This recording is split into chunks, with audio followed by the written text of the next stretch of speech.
Moving on back here in Nigeria, the NSE All-Share Index at the close of trading on Friday gained 0.14%, bringing the year-to-date for that index to 19.36%, while the index, like the NSE 30, gained 0.11%. While the market recorded a turnover of 4.5 billion naira on 340 million shares, NACO, Mansard and AIICO led the gainers chart with respective gains of 9.86%, 9.79% and 9.33% respectively, while Learn Africa, NIMEF and Eterna led market declines with respective losses of 10%, 9.88% and 9.81% respectively.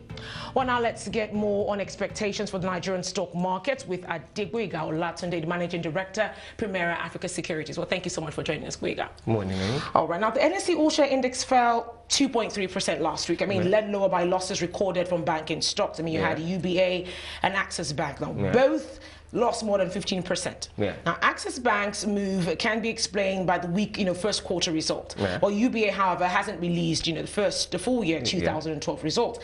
Now, is the slide in bank stocks an overreaction, to the Access Bank, results? Yeah, I think so. I think it's more of guided optimism at this point in time. Okay.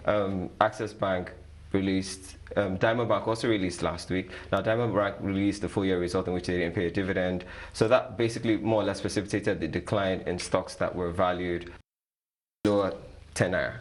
So you saw declines in Access Bank, you saw declines in Diamond Bank, you saw declines in UBA, you also saw declines in FCMB. So there has been some type of guarded optimism. UBA hasn't released full year financials. We expect that within a week. But the bank, as we know, has a history of more or less provisioning in the final quarter of the year. So there is the possibility that the bank should make some substantial provisions again this year. So I basically believe it's that specific factor. All right then. Now, Diamond Bank shares, on the other hand, started to pick up after the bank reported its first quarter results. The bank has also hinted, plans to raise capital this year. Now, do you think an IPO is an option for the bank? Yes, but given the fact that there's still somewhat of an apathy towards public offerings in general, I believe the bank will toe the line of debt capital. The bank in question actually raised about 200 million in debt capital from the IFC and some other investors last year. So I basically believe the bank will toe the line of debt capital. Public offerings are an option, but I'm almost certain that the bank would. All right then.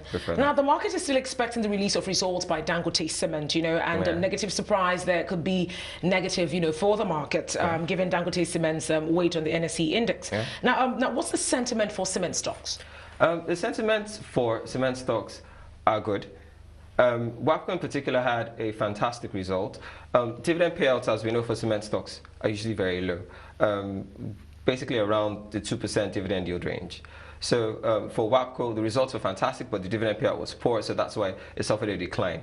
Now, if Dangote Cement also toes the line of a WAPCO where it releases the dividends, it provides us dividend information without providing us full year financials, you could actually see a decline in the value of the stock before you actually take a look at the financials. But what we're expecting in Dangote Cement is that the results would be fair, not substantial growth year on year, but we expect that the dividends would be fair. All right, now from cement stocks, let's take a look at the insurance sector. Now, insurance stocks, such as Mansard and International and WAPIC were among the top gainers last week. Now, that sector has been very volatile this year. Yes, and many stocks in that sector have also fallen sharply. I mean, after rising sharply earlier in the year. And it's unlikely that we may see any full year 2012 results coming from that sector, maybe until, say, May at least.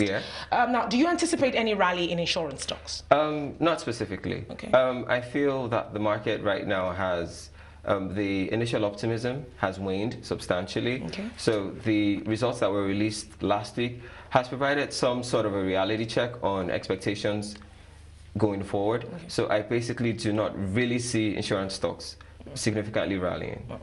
Now, unlike the 2007 and 2008 move, the equity markets rally that started in 2012 has been without leverage. Now, margin loans for trading are almost non-existent today. Now, do you expect this to return to the markets at any point this year?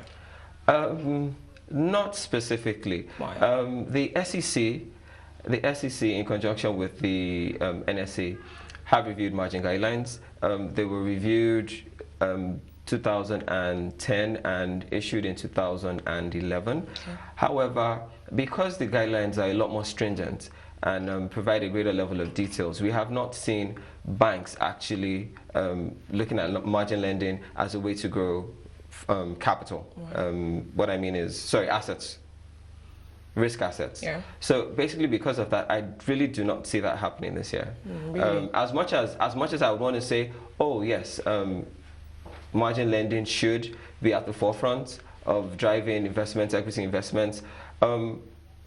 If you look at it in terms of risk averseness or risk aversion, from the bank perspective, I'm almost certain the banks would rather say, oh, I'd rather concentrate on my banking business, concentrate on my core lending, rather than issuing margin loans.